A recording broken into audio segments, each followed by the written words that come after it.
Every Soviet aircraft of World War II pushed aviation technology to its absolute limits, and no nation produced aircraft on the scale of the Soviet Union.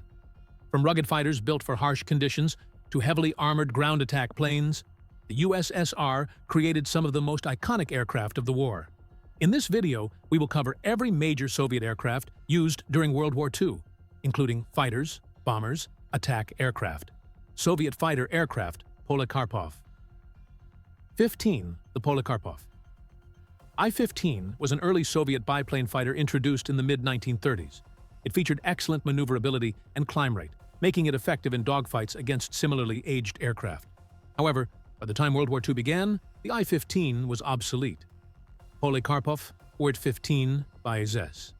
The I-15 bis was an improved version of the original I-15, featuring a more powerful engine, strengthened structure, and better reliability.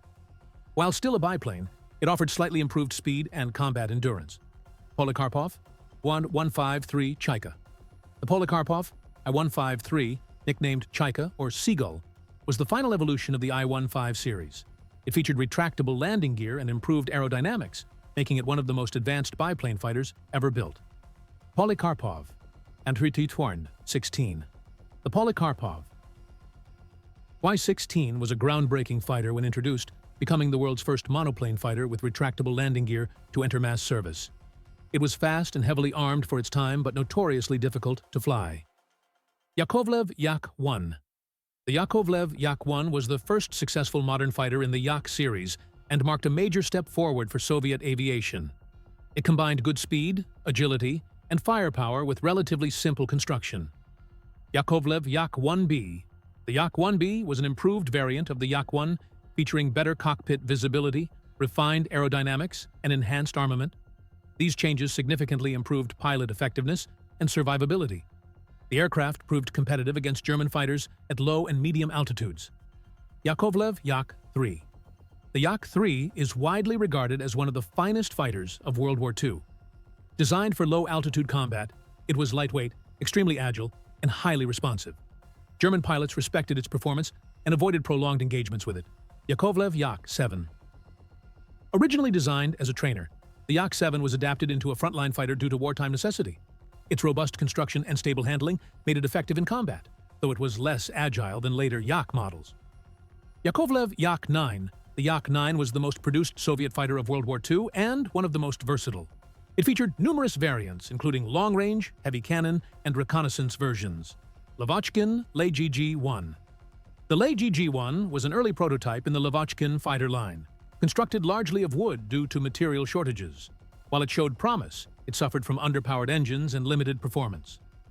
Lavochkin Lend-Lease. The Lend-Lease was a frontline fighter early in the war, but was widely criticized for being heavy and underpowered. Its wooden construction made it durable, but negatively affected performance.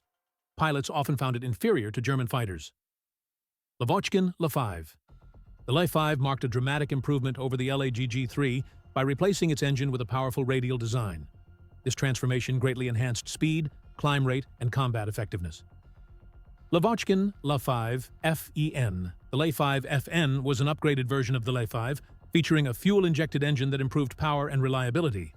This variant achieved excellent performance, particularly in climb and acceleration. It proved highly effective during major air battles in 1943. Lavochkin La-7. The La-7 was the final and most refined Lavochkin piston engine fighter of the war. With improved aerodynamics, increased firepower, and reduced weight, it offered outstanding performance. Many top Soviet aces flew the La-7 with great success. Mikoyan Gurevich MiG-1. The MiG-1 was designed as a high-altitude interceptor, optimized for speed rather than maneuverability. It featured advanced aerodynamics, but suffered from stability and handling problems. Limited production and operational difficulties restricted its impact. Mikoyan Gurevich MiG-3. The MiG-3 was an improved version of the MiG-1 and excelled at high altitudes, where it could match or exceed German fighters. However, most combat on the Eastern Front occurred at low altitudes, where the MiG-3 performed poorly. Bell P-39, Airacobra. The Bell P-39. Airacobra was supplied to the USSR through Lend-Lease and became one of the most successful Allied fighters in Soviet service. Although unpopular in Western air forces, Soviet pilots valued its heavy cannon armament and low-altitude performance. The P-39 was especially effective in dogfights and was flown by several top Soviet aces. Hawker Hurricane. The Hawker Hurricane was one of the first Allied fighters delivered to the Soviet Union under Lend-Lease. While already outdated by 1941, it was rugged, easy to maintain, and useful during the critical early months of the war. Supermarine Spitfire. The Supermarine Spitfire was supplied to the USSR in limited numbers, mainly in Mark V and Mark IX variants. It offered excellent performance and high-altitude capability. While respected by Soviet pilots, it was not widely used due to logistical challenges and preference for domestic designs. Soviet bomber aircraft, Tupolev SB-2. The Tupolev SB-2 was a fast, modern light bomber when introduced in the mid-1930s. It featured stressed skin construction and high speed, allowing it to outrun many contemporary fighters. Sukhoi Su-2. The Sukhoi Su-2 was a light bomber and reconnaissance aircraft designed for flexibility and ease of production. It featured good handling and crew protection, but lacked the speed and payload of newer designs. Yakovlev Yak-2. The Yak-2 was a twin-engine light bomber and reconnaissance aircraft developed before the war. It offered good speed, but suffered from limited bomb load and structural weaknesses. Only a small number were produced, and operational use was brief. Yakovlev Yak-4. The Yak-4 was an improved version of the Yak-2, featuring better engines and increased reliability. Despite these upgrades, it still lacked sufficient payload and defensive armament. The aircraft saw limited combat during the early months of World War II. Ilyushin Il-4, DB-3. The Ilyushin Il-4, originally known as the DB-3, was a long-range medium bomber used extensively throughout the war. It was capable of strategic bombing, naval strike missions, and night operations. Tupolev Tu-2. The Tupolev Tu-2 was one of the best Soviet bombers of World War II.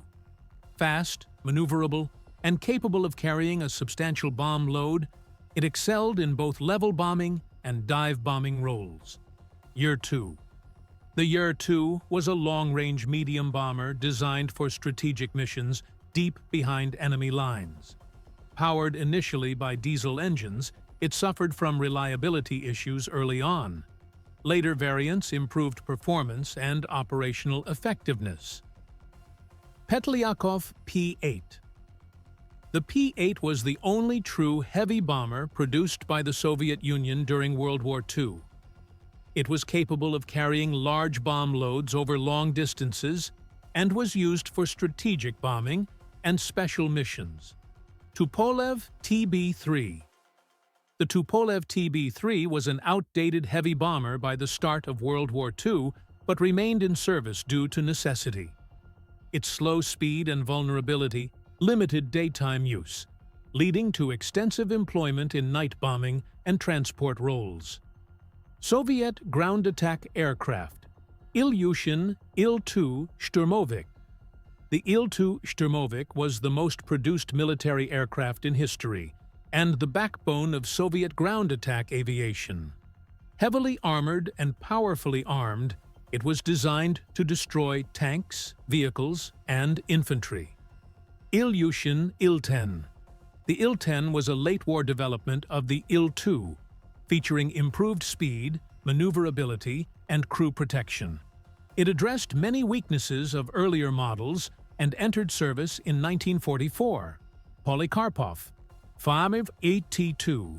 The Polikarpov 5ITT-2 was an experimental heavy ground attack aircraft designed with powerful cannons and high speed. It demonstrated strong performance during testing, but was complex and resource-intensive. Soviet reconnaissance aircraft, Polikarpov AR-5. The Polikarpov AR-5 was a biplane reconnaissance and light bomber aircraft developed in the early 1930s. Although obsolete by World War II, it remained in widespread use during the early years of the conflict. Tupolev R-6. The Tupolev R-6 was a military adaptation of the TB-1 bomber, used primarily for long-range reconnaissance and patrol missions. By World War II standards, it was outdated and slow. Yakovlev Yak-9R, the Yak-9R, was a reconnaissance variant of the Yak-9 fighter, equipped with cameras for tactical intelligence gathering. It combined speed and agility with the ability to penetrate enemy airspace and escape interception. Petlyakov P-2R. The P-2R was a reconnaissance version of the P-2 dive bomber, retaining its speed and maneuverability. Equipped with cameras, it was used for battlefield reconnaissance and target assessment. Its high speed made interception difficult, increasing survivability.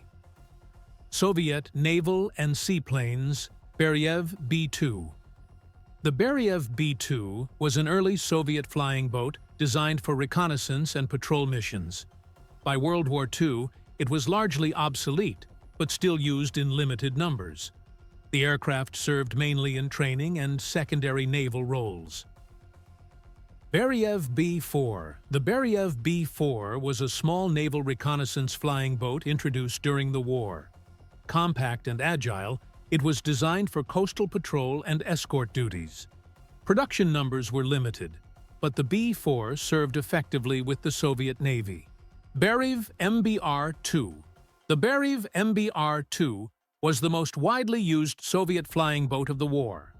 It performed reconnaissance, patrol, transport, and search and rescue missions. Although slow and lightly armed, it was reliable and operated in all maritime theaters. Beriev MDR-6. The MDR-6 was a twin-engine maritime reconnaissance flying boat designed for long-range patrol.